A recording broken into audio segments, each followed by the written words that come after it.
Je tiens à dire que cette vidéo ne s'adresse pas forcément aux fans de manga, mais plutôt à cette communauté enfermée dans ce registre qui refuse d'en sortir, aussi connue sous le nom de Weeaboo, et non Otaku. D'ailleurs, je tiens à préciser que je n'insulte personne dans cette vidéo, je ne fais que recommander à vous, jeunes gens, d'agrandir votre culture littéraire.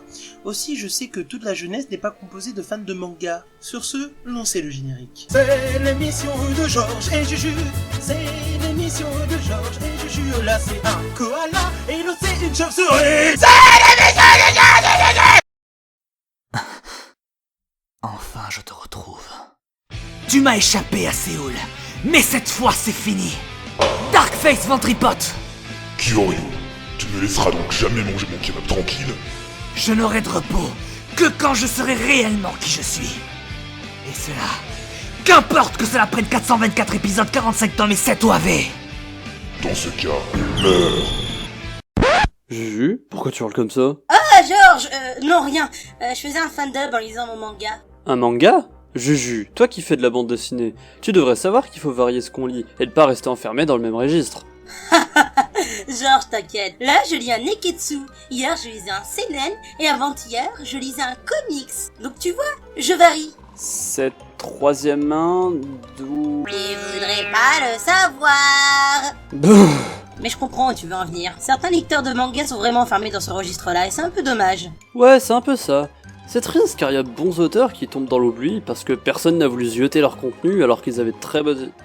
Oh Juju, tu m'écoutes? Non, attends, il faut truquer pas dans les narines là. Juju. Ah, t'es vraiment un rabat-joie, Georges, calme-toi.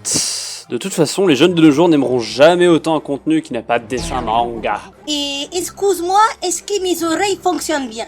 J'ai l'impression que t'as dit une connerie, un peu surexagérée. Ouais, ok, j'avoue que j'ai un peu exagéré. Mais ne va pas me dire qu'il y a un truc qui existe, qui fait à la fois violence, grande gueule, personne beau gosse mais dépressif, et des histoires de cœur qui ne sont pas de manga qui obsèdent les jeunes.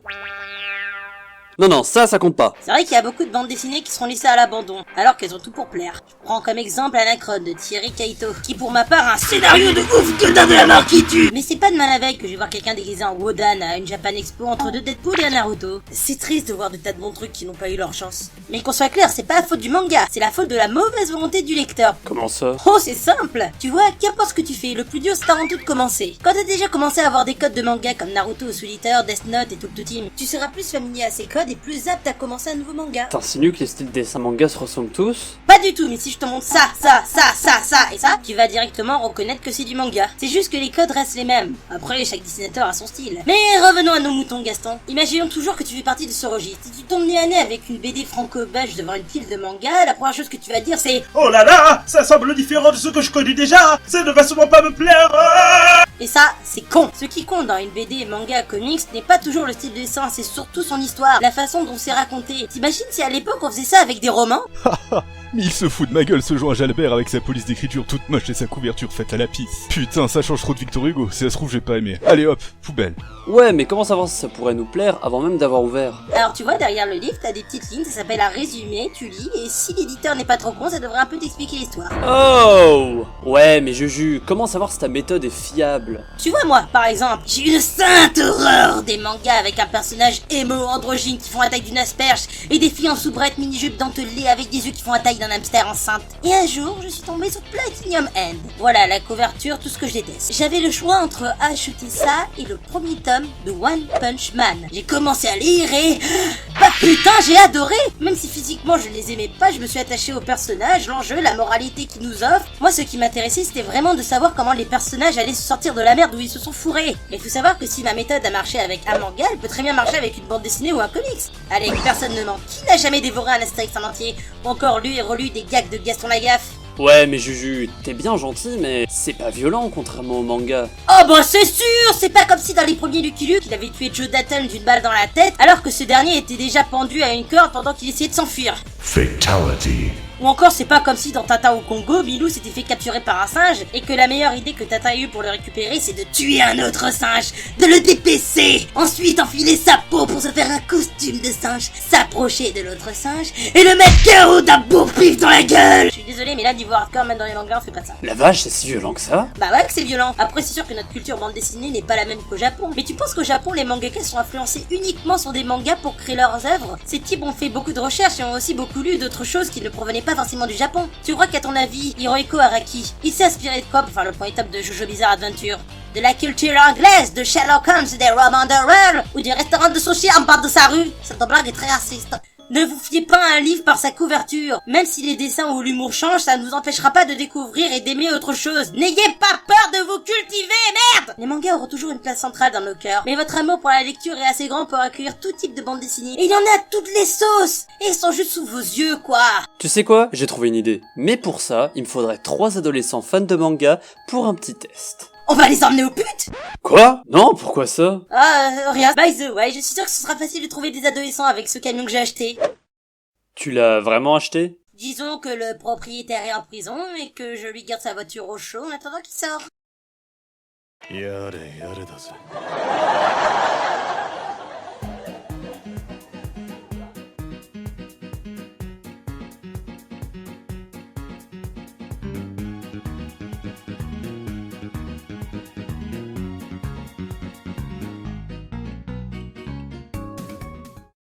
Hey les enfants, vous savez pourquoi vous êtes là? On t'a dit qu'il y avait les joueurs du grenier. Attendez une seconde.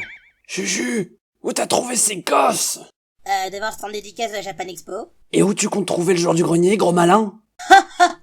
T'inquiète, Papy Tortue a bien voulu nous aider. Ils n'y verront que du feu. Je ferais n'importe quoi pour un ton maillot. Alors les enfants, dites-moi d'abord ce que vous pensez de l'histoire de ce manga. Un tueur masqué rôde dans la ville de Londres et assassine toutes les 13 heures.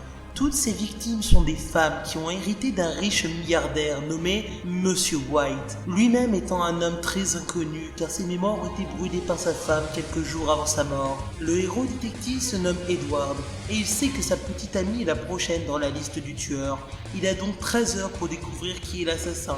Mais son beau-frère, directeur de la police, préfère s'occuper lui-même de l'enquête, bien qu'il n'ait réussi à protéger aucune victime. Serait-ce un suspect? J'ai donc désormais Kira Lando! Ça a l'air super. Ça montre un scénario beau et approfondi. Ah, j'ai beaucoup aimé. Le scénario semble méga original. Et maintenant les enfants, est-ce que vous allez aimer ceci? Un tueur masqué rôde dans la ville de Londres et assassine toutes les 13 heures. Toutes ces victimes sont des femmes qui ont hérité d'un riche milliardaire nommé Monsieur White, lui-même étant un homme très inconnu car ses mémoires ont été brûlées par sa femme quelques jours avant sa mort. Le héros détective se nomme Edward et il sait que sa petite amie est la prochaine dans la liste du tueur. Il a donc 13 heures pour découvrir qui est l'assassin. Mais son beau-frère, directeur de la police, préfère s'occuper lui-même de l'enquête, bien qu'il n'ait réussi à protéger aucune victime. Serait-ce un suspect? Achetez donc désormais un tueur à Londres, parce que oui, Kirlando ça veut dire un tueur à Londres, mais en japonais. Je lirai vite fait. J'ai pas beaucoup aimé. Je sais pas, c'est mou, le scénario est pas prenant. Mais vous vous foutez de ma gueule? C'est le même putain de scénario! Juju, t'es sûr que ce que t'as dit c'était pas du flan par hasard? Bah tu sais, les confirmés d'esprit, ça existe partout dans le monde, hein. Putain, vivement qu'ils adaptent Freud en manga alors. J'ai compris, elle est bien bonne. Ah, les enfants, je vous ai déjà raconté quand j'ai bouffé le cœur d'un japonais.